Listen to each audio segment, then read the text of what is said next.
नहीं साहब, जंग जारी है और जंग हमारी सोच के खिलाफ, जंग हमारी वैचारिकी के खिलाफ, जंग हमारी चेतना के खिलाफ। ये यूट्यूब, ये इंस्टाग्राम, ये ट्विटर, ये किन लोगों की मुट्ठी में है और ये लोग किसके लिए काम करते हैं, किसके खिलाफ काम करते हैं? आज मैं लिखकर गारंटी देने को राजी हूं कि आप में से जितने लोग ये सोच रहे हैं कि ये लड़ाई यूं ही चलती रहेगी, मुफ्त के प्लेटफॉर्म के जरिए हम ऐसे ही क्रांतियां चलते रहेंगे, करते रहेंगे, ये होने वाला नहीं है। अरे भाई, जब उन्होंने अपने लिए चीजें खड़ी की हैं, अपने लिए मीडिया घराने बनाए हैं, अपने लिए अखबार बनाए हैं, अपने लिए मीडिया हाउस खड़े किए, तो आपको शिकायत क्यों है कि आपकी बातें नहीं की जा रही? फीसें बढ़ाई जा रही हैं। इलाहाबाद यूनिवर्सिटी में छात्रों की पीठ तोड़ डाली गई क्योंकि आपने अचानक से 400% फीस बढ़ा दी थी। यह फीस इसलिए बढ़ाई जा रही है, इस देश के यूनिवर्सिटीज को प्राइवेट इसलिए बनाया जा रहा है, इस देश के शिक्षा व्यवस्था को इसलिए बेचा जा रहा है कि हमारी आपकी तरह के गरीब, इस देश का दलित, इस देश का पिछड़ा, इस देश का पसमानदा, इस देश का आदिवासी अगर पढ़ लिख लेगा तो आपसे सवाल करना शुरू कर देगा।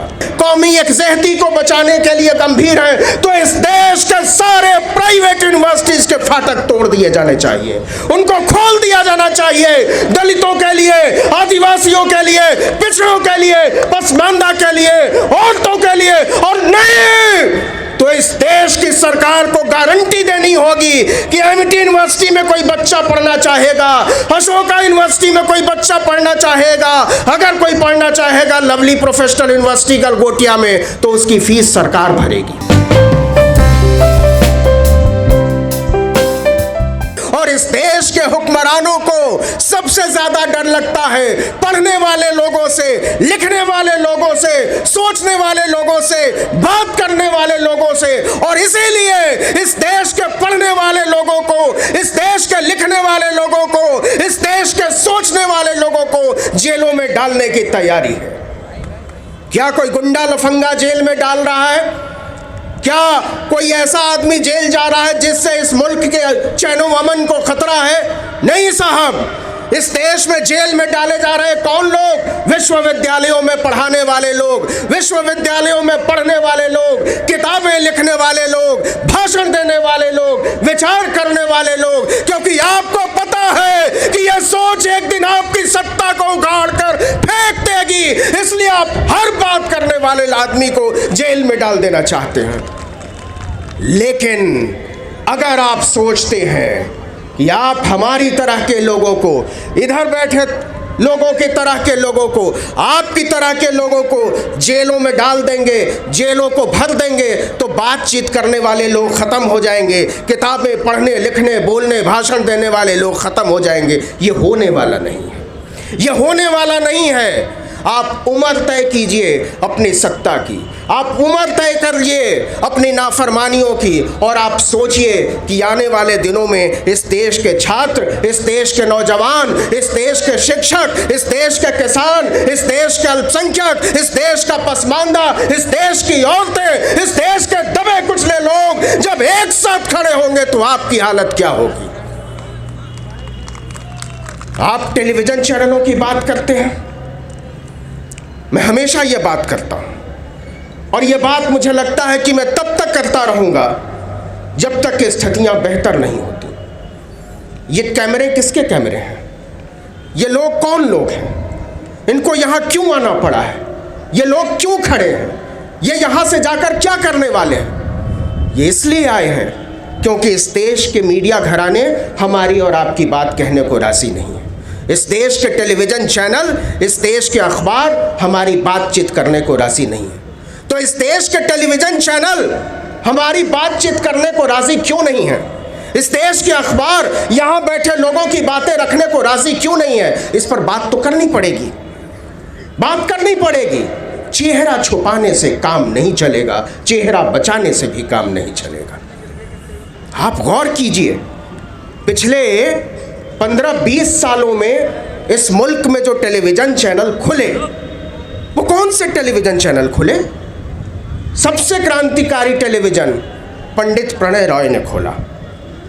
हाँ, उससे ज़्यादा क्रांतिकारी चैनल पंडित रजत शर्मा ने खोला, और क्रांतिकारी चैनल पंडित राजीव शुक्ला ने शुरू किया, पंडित अवीक सरकार ने शुरू किया। अरे भाई, जब उन्होंने अपने लिए चीजें खड़ी की हैं, अपने लिए मीडिया घराने बनाए हैं, अपने लिए अखबार बनाए हैं, अपने लिए मीडिया हाउस खड़े किए, तो आपको शिकायत क्यों है कि आपकी बातें नहीं की जा रही हैं? आप क्यों शिकायत करते हो? ये वही बात हो गई कि पड़ोसी के घर में खाना पका और आप शिकायत करने पहुंच गए, आप हमको खाना क्यों नहीं खिला रहे हो? खुशबू तो बड़ी अच्छी आती है। ये होशियारी, ये मक्कारी चलने वाली नहीं है। आज आप संविधान बचाने की बात कर रहे हो, जहां तक ये आवाज पहुंचनी चाहिए थी वहां तक ये आवाज पहुंच रही है क्या? क्या वजह है कि यहां लोग नहीं आए? क्या वजह है कि हमारी बातें उतने लोगों तक नहीं पहुंचती जितने लोगों तक वाकई पहुंचनी चाहिए? मैं ये मानने को राजी नहीं हूं कि इस देश में संविधान के तरफदार कम है। मैं ये मानने को राजी नहीं हूं कि इस देश में लोकतंत्र के तरफदार कम है। मैं ये मानने को राजी नहीं हूं कि इस देश में चैन व अमन के तरफदार कम है, भाईचारे एकजुटता के तरफदार कम है। चूकें हुई हैं और चूकें हमारे लोगों से हुई हैं, और वो चूकें इसलिए हुई हैं कि आप अपनी राजनीति में जब आगे बढ़े तो आप भूल गए कि आप करने क्या चले थे।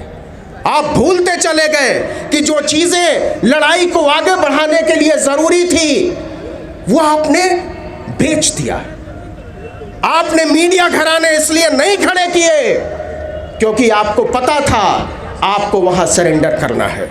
आपने होशियारी के साथ इस देश में अखबार नहीं खड़े किए, आपने होशियारी के साथ संस्थान नहीं खड़े, आपने होशियारी के साथ इस देश में अपने पत्रकार नहीं बनाए, और बनाए तो उनको चिन्हित नहीं किया। ये सोचने की जरूरत है। आगे अब सोशल मीडिया पर आते हैं कि सोशल मीडिया एक ताकत के तौर पर उभरा, बातें बढ़ने लगी। आपको क्या लगता है ये मॉडल चलने वाला है? फिर से ये बहुत भावुकता की बात होगी कि आप कहें कि हम YouTube के जरिए लाखों लाखों लोगों तक पहुंच रहे हैं, फेसबुक के जरिए, इंस्टाग्राम के जरिए, ट्विटर के जरिए अपनी बातें कर रहे हैं, लेकिन आप में से एक भी आदमी ये गारंटी दे सकता है कि कल को ये बातें चलती रहेंगी? आप में से एक भी आदमी ये गारंटी देता है कि YouTube ऐसे ही चलता रहेगा, फेसबुक ऐसे ही चलता रहेगा, ट्विटर हमारी बात ऐसे ही पहुंचाता रहेगा? नहीं साहब, जंग जारी है, और जंग हमारी सोच के खिलाफ, जंग हमारी वैचारिकी के खिलाफ, जंग हमारी चेतना के खिलाफ। ये यूट्यूब, ये इंस्टाग्राम, ये ट्विटर, ये किन लोगों की मुट्ठी में है, और ये लोग किसके लिए काम करते हैं, किसके खिलाफ काम करते हैं? आज मैं लिखकर गारंटी देने को राजी हूं कि आप में से जितने लोग ये सोच रहे हैं कि ये लड़ाई यूं ही चलती रहेगी, मुफ्त के प्लेटफॉर्म के जरिए हम ऐसे ही क्रांतियां चलते रहेंगे, करते रहेंगे, ये होने वाला नहीं है।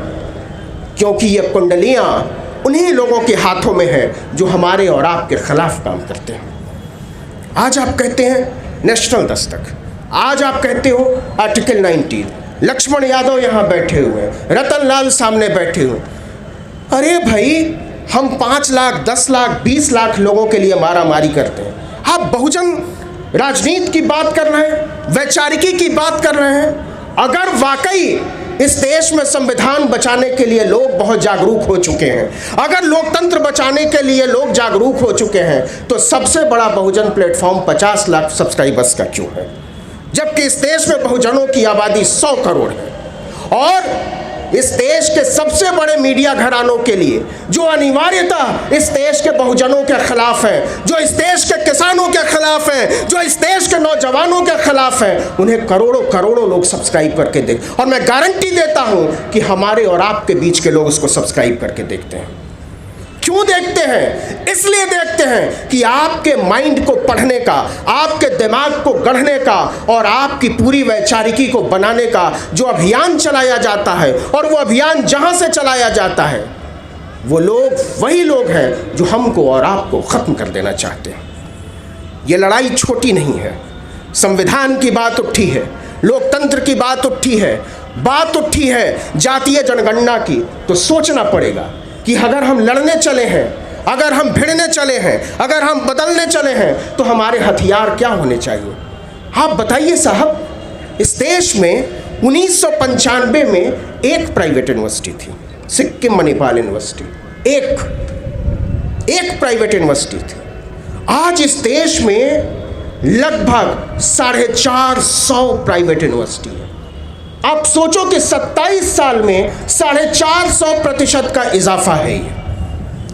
ये लोग कौन चलाते हैं, वहाँ कौन लोग पढ़ते हैं, वहाँ क्यों पढ़ते हैं, कहाँ से आते हैं वो लोग, इस पर भी बात करने की ज़रूरत है।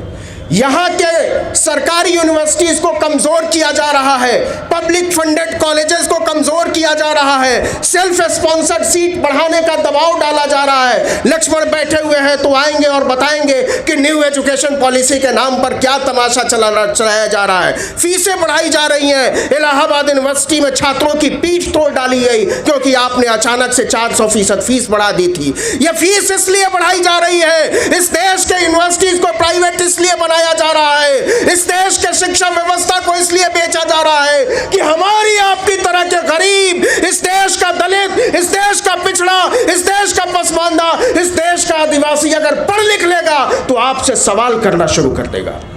और आप सवालों से बचना चाहते हैं, इसलिए इस देश के विश्वविद्यालयों पर, सस्ती पढ़ाई पर, पढ़ाई के अधिकार पर ताला लगा देना चाहते हैं।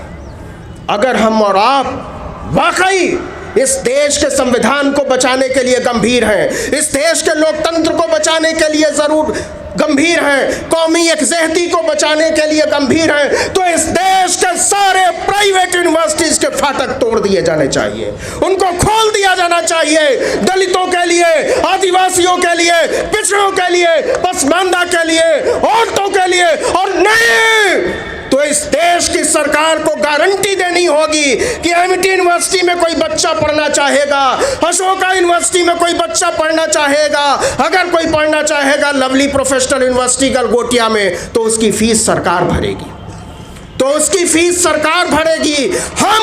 हमारी तरह के लोग आपकी तरफ से यह ऐलान कर रहे हैं कि साहब हमारी औकात नहीं है अशोका यूनिवर्सिटी में पढ़ने की, साहब हमारी औकात नहीं है एमिटी यूनिवर्सिटी में पढ़ने की, हमारी औकात नहीं है इस देश के आला तरीन प्राइवेट यूनिवर्सिटी में पढ़ने की।